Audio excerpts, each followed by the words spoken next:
This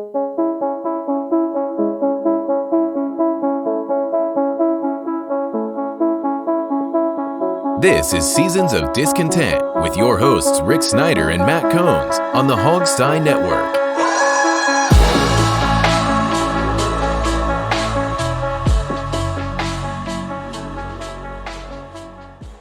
Welcome to Seasons of Discontent, Season 6, Episode 5, brought to you by Rick Snyder's Washington on social media. And I'm Rick Snyder. I'm Matt. And we're back discussing all things Washington sports and life as part of the mighty Hogstye Network on audio and YouTube on video. All right, Matt, Super Bowl 56 is coming up, finally. But this is going to be interesting.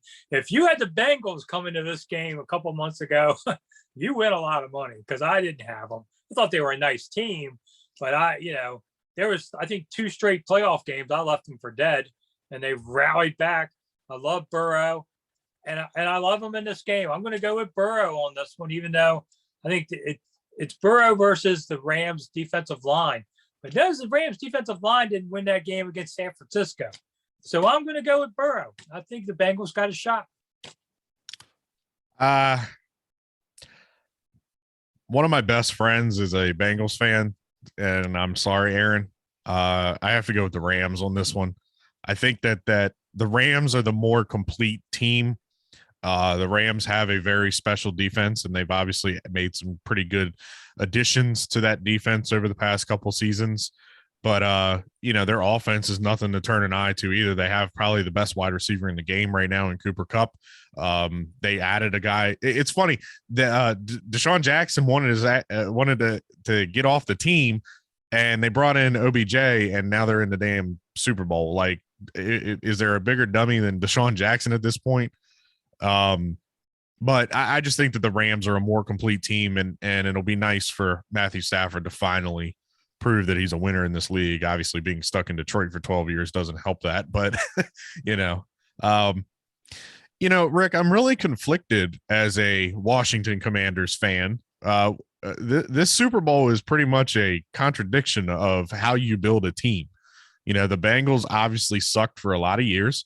They've got number 1 pick after number 1 pick. Obviously having Joe Burrow as a number 1 overall pick ahead of Chase Young. And then this year, everybody expected them to take an offensive lineman, and they go with the playmaker and Jamar Chase and, Burrow's former teammate at LSU, and they're in the Super Bowl, as where you look at the Rams, who are a more veteran team. They made the trade. They swapped their first round quarterback for an aging veteran in Matthew Stafford. They've added guys like Von Miller. They've added, like I said, Odell Beckham Jr. They drafted guys. Obviously, I think Kupp was a draft pick. Jefferson was a draft pick. Aaron Donald was a draft pick. But for the most part, they have drafted and then supplemented their players with veterans. It's really I'm really conflicted on which way I want the Commanders to go at this point to build a Super Bowl contending team. And look, we're going into year 3 of Rivera. It's time to make some moves.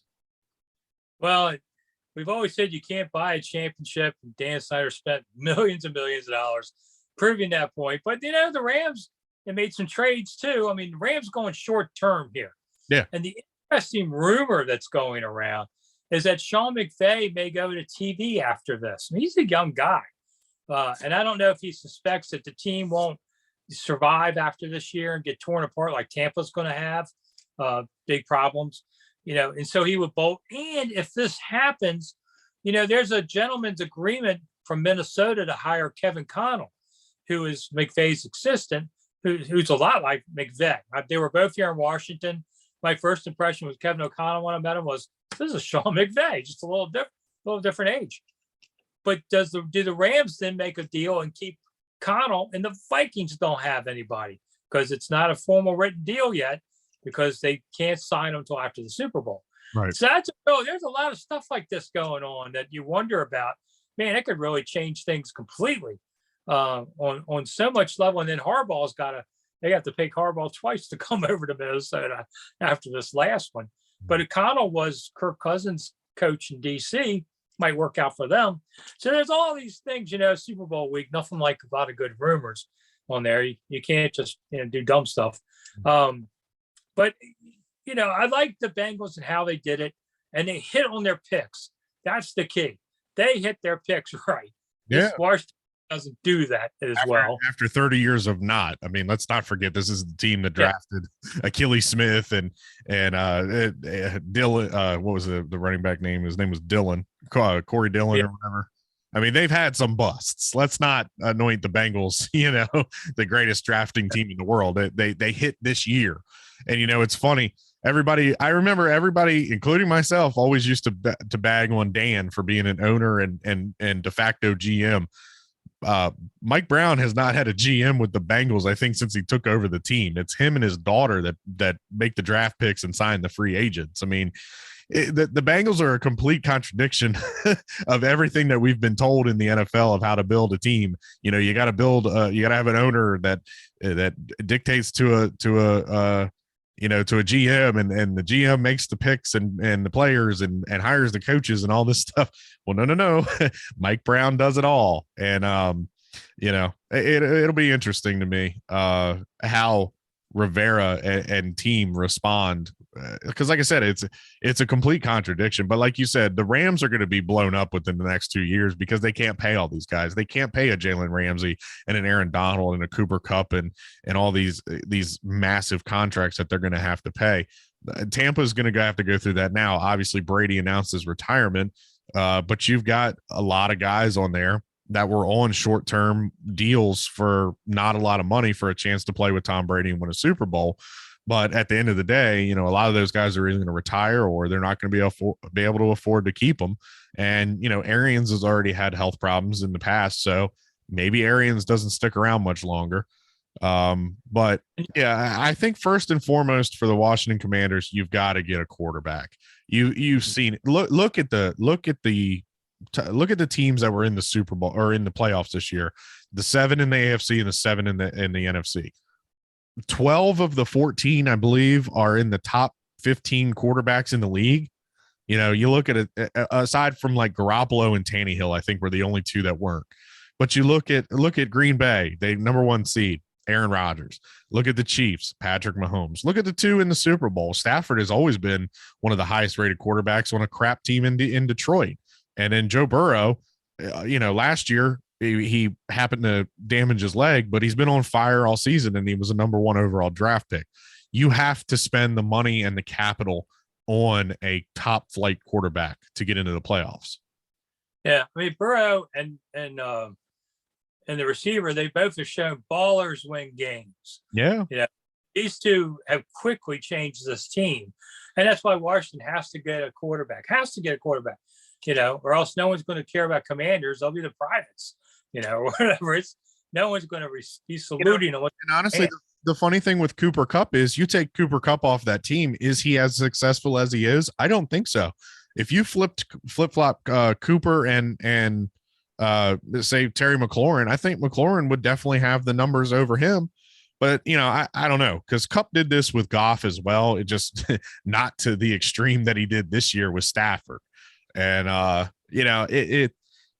don't know, man. I feel like, I get mocked for saying this, that we're a quarterback away. Now, I don't think we're a quarterback away. Obviously, we have greater holes. We need a middle linebacker in the draft.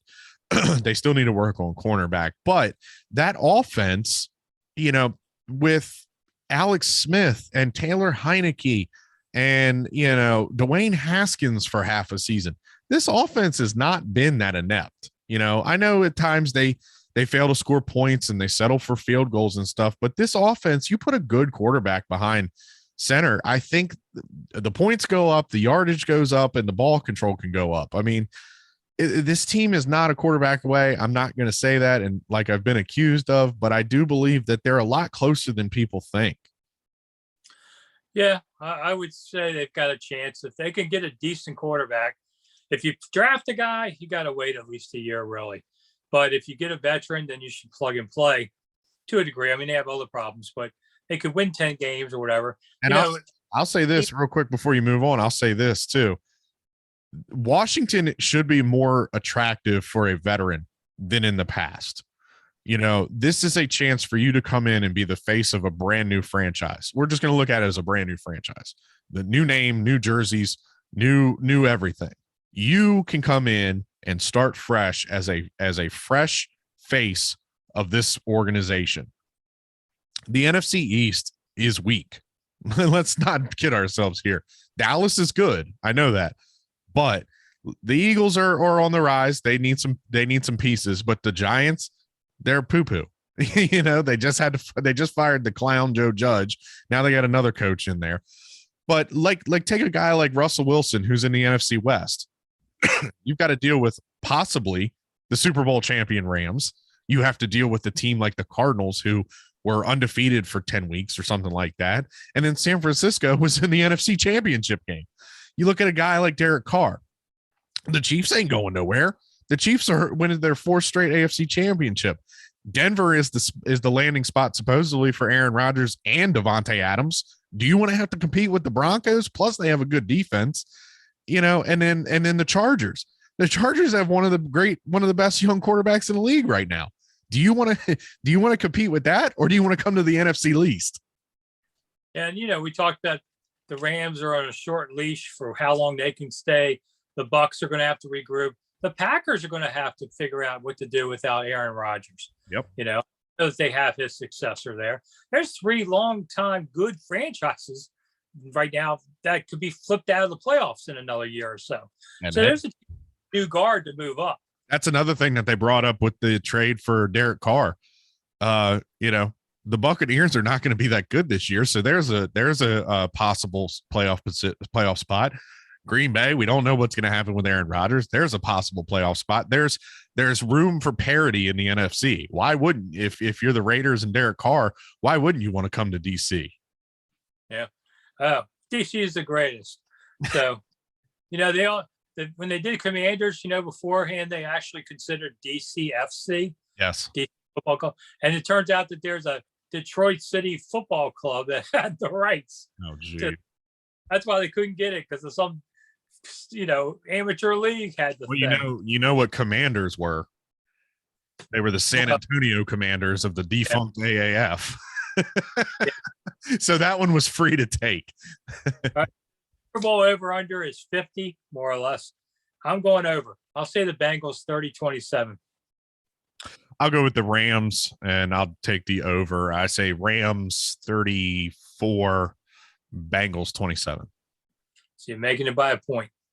All right. Well, it'll be interesting, and that'll be the end of this season, but we will be back shortly. Free agency is not that far away, another month, basically. Yep. And there's always stuff going on. So, and I wanted to add one more thing on our show that we did last week. Remember I talked about one of the things was you got to have a cool hashtag. The hashtag take command. That's cool. I like that. Well, all right. When you start singing Hail to the Commanders, and you got to figure out a few new lines of it, but that'll be coming. They will be Hail to the Commanders. Hail victory, but I don't think it'll be Braves on the warpath. That line's got to change. Yeah, that line's going to be. I heard somebody say this should be the Regulators. Like Regulators mount up like Young Guns. Yeah. I thought, actually that wouldn't have been bad. And it's a town of Regulators, so it would have fit. Damn, why did they come up with this for earlier? Oh, it's so good. You always hear best name. That's the best name I've heard. Yeah. Get the Young Guns crew. We're having fun. All right. I'm Matt. See you later. Bye.